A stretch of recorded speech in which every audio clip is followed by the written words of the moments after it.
I understand if you haven't been keeping up with the news, but holy dang, some of the stuff that's just recently come out. What the heck is up with this? Toph will no longer be blind because that is offensive for some reason?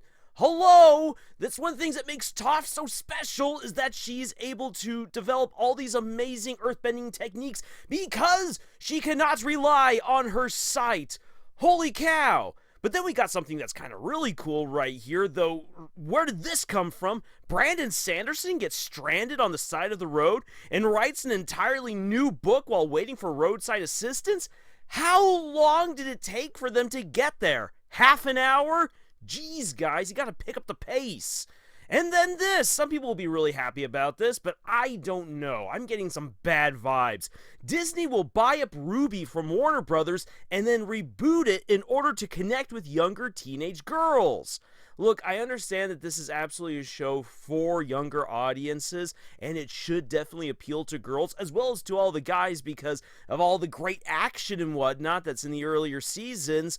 But the fact that Disney wants to buy up RWBY, Disney, where are you getting the money? Aren't you $70 billion in the hole for Disney Plus alone? On top of that, when they say that they're going to reboot it for young teenage girl audiences, you can kiss all of Monty great action sequences goodbye. And then this shouldn't really come as any surprise to us, but when George R. Martin actually comes out and says he's not going to finish his books, I think we all knew that that was coming. He's just finally admitting it now in the open.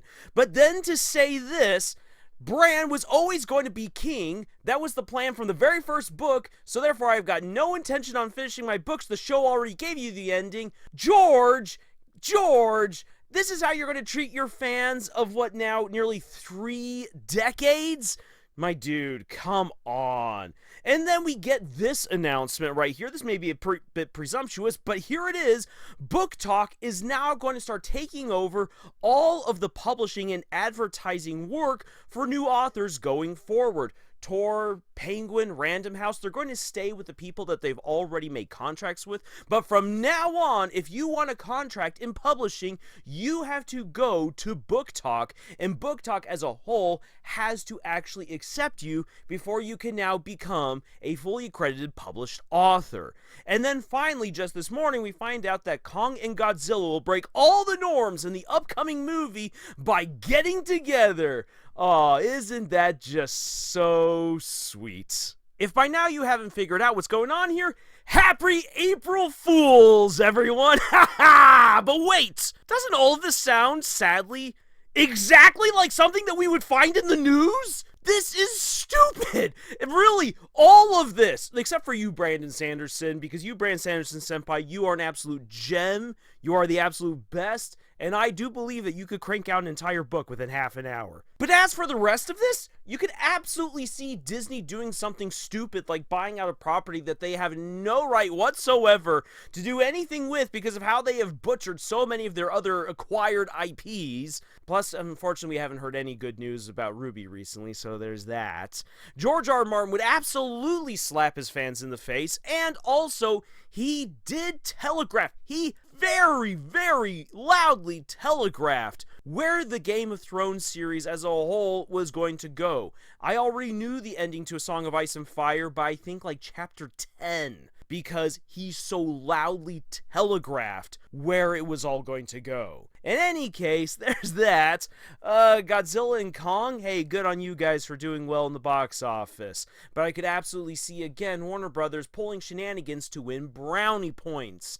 Brownie points mean nothing. Unless you can convert those brownie points into literal cash or brownies, you should not be pulling ridiculous stunts to gain brownie points. And Netflix has done so many weird things in the past that I could absolutely believe someone saying that Toph is no longer going to be blind from upper management because they felt that that would somehow be offensive to blind people to have an empowered blind girl be one of the heroes of the story. This is how backwards entertainment has become, where authors and creators feel entitled to use and abuse their fans, where companies just start doing ridiculous things to fill in checkboxes, but also where fans feel overly entitled to headcanons and weirdness that it becomes so prevalent that companies and creators feel forced to do stupid things with their properties and with their characters and stories in order to appease headcanons. All of this is just a weird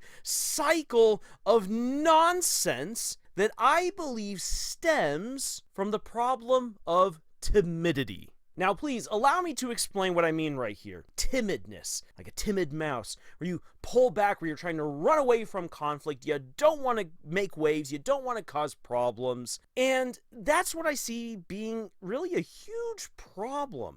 And it has actually generated another issue where people just start becoming loud and obnoxious within the creative community, espousing some really weird ideas just so that way they can prove that they're not timid. And, this is just bad. So here we go. Let me explain. Why is timidity a problem here? Well, what I would say is this, is that we've gotten used to a certain degree of, everyone's already done this before. There's no new stories to tell. Combined with, I need to make a banger hit so that way I make a lot of money and I can take care of myself, or I can take care of my company, or I can ensure that I get another job in the future. Combined with, oh boy, political correctness has gone overboard in so many ways. Comedy is dead within Hollywood. Why on earth is it dead? It shouldn't be dead. Last night, I was watching The Producers with my family. We have 3 generations sitting down watching this, laughing, and you could not make The Producers today because it's politically incorrect to do so. And that is stupid. So because of these bounds of we must hit checkboxes, we must be politically correct, we also must make tons of money, and the only way to make money is to play it safe. Plus also every story has already been told, so creativity really isn't needed. We just need to rehash what people love. That argument especially actually comes from both sides and everything in between of Hollywood, of book publishing, of entertainment as a whole, and it bugs the snot out of me. It's one of the reasons why Murder Drones and the Amazing Digital Circus is kicking everyone's butts, because Glitch is actually being bold with their storytelling, taking interesting concepts and seeing where they can go with them, rather than just saying, you know what, let's just make something that we know people on the internet are going to love. Let's do just a lot of fan servicing and pandering. No! Tell interesting, good stories. When you decide that you are going to let a checklist or money or pessimism rule what you are going to do creatively, that's when you start becoming timid. And Hollywood has definitely become timid. The publishing industry is definitely becoming timid. And while it is great to see that there is a greater amount of inclusion in modern storytelling, it really is, the problem comes actually, and I will say this, the problem comes again from timidity, that they don't want to be bold with their inclusion by telling actually inclusive stories with interesting, engaging characters. This was really highlighted for me at a panel that I went to at the Tucson Festival of Books, where I got to listen to some incredibly inclusive authors talking about their experiences when dealing with Hollywood, and finding out that their books were either being rejected for adaptation or being absolutely bastardized in adaptation, all for the sake of creating quote-unquote safe stereotypes for their queer characters. That is stupid! And it's kind of funny, it's kind of ironic then, because Hollywood's like, we love representation, and then when authors come out saying, hey look, I've got this really engaging gay, lesbian, queer, asexual character, then Hollywood is like, enough of that! No! I refuse to acknowledge! Why isn't your character like this stereotype? It doesn't fit the check boxes. As a result, we don't want it, unless you allow us to change your queer character to fit our check boxes.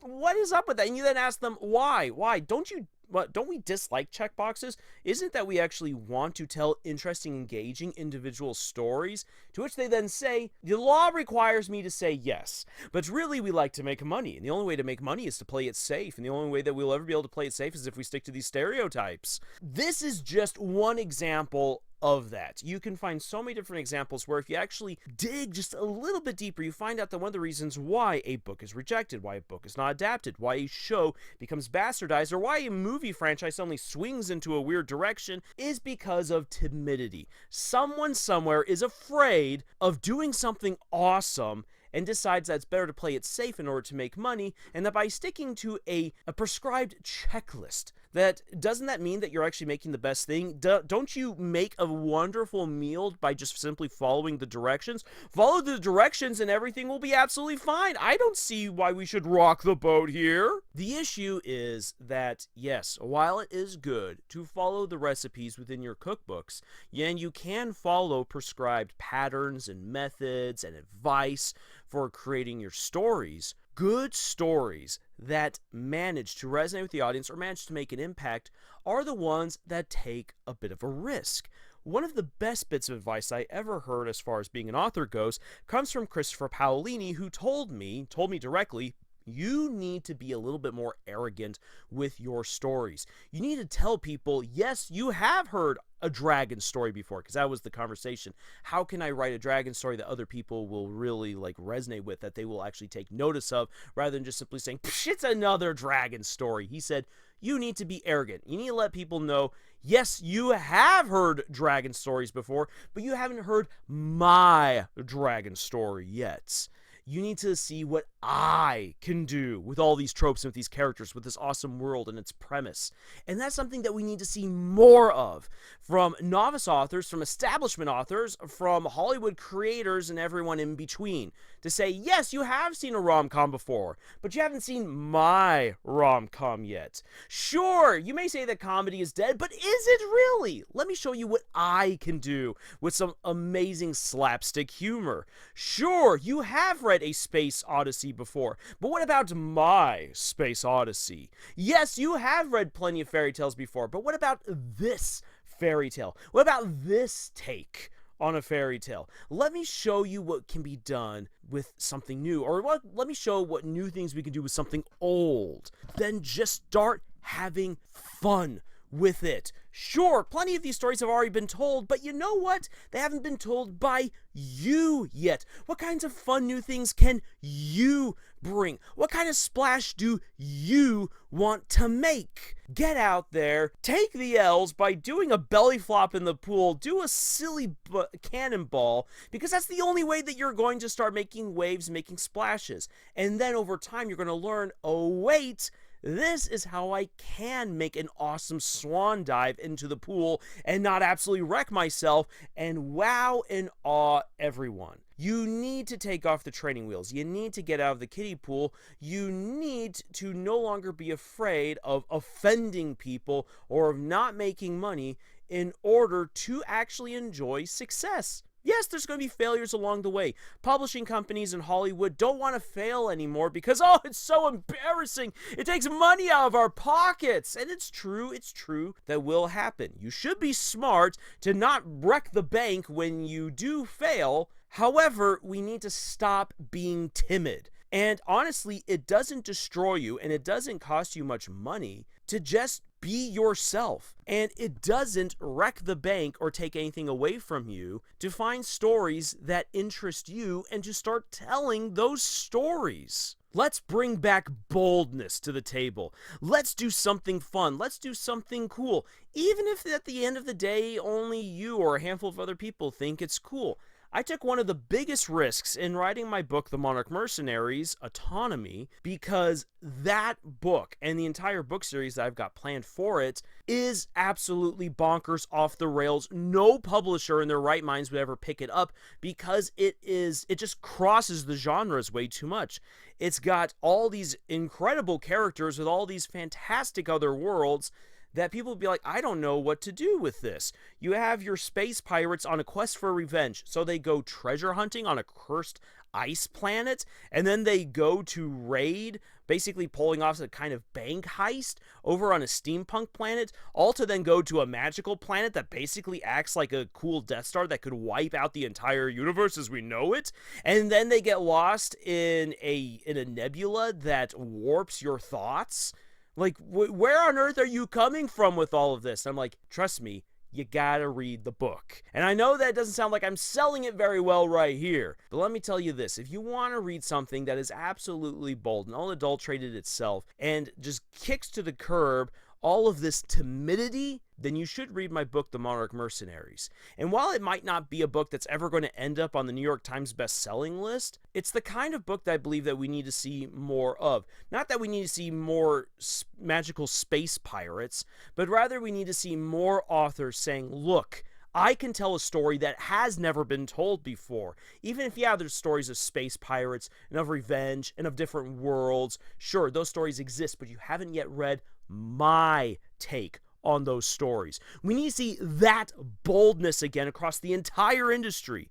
And if that could start becoming the norm, I think that we would actually see some great stories come out again, and we wouldn't have to fear any of that silly fake news that I told you at the beginning that in many ways could actually become real news, because again, we fear being bold anymore. So as we enter the new month of April, let us be bold, let us be daring, and let us tell amazing stories. Why? Because you need your stories need you, and the world needs your stories. Thank you so much for joining us on this incredible adventure that we call writing. We hope that you will tune in for some amazing videos that we're going to start tackling, from the Murder Drones episode 7 review to wrapping up the dangers in my heart, all in just this first week. And then we got other stuff that you will not want to miss. So make sure that you've subscribed, and we will see you in the next video. But until then, y'all, tschüss.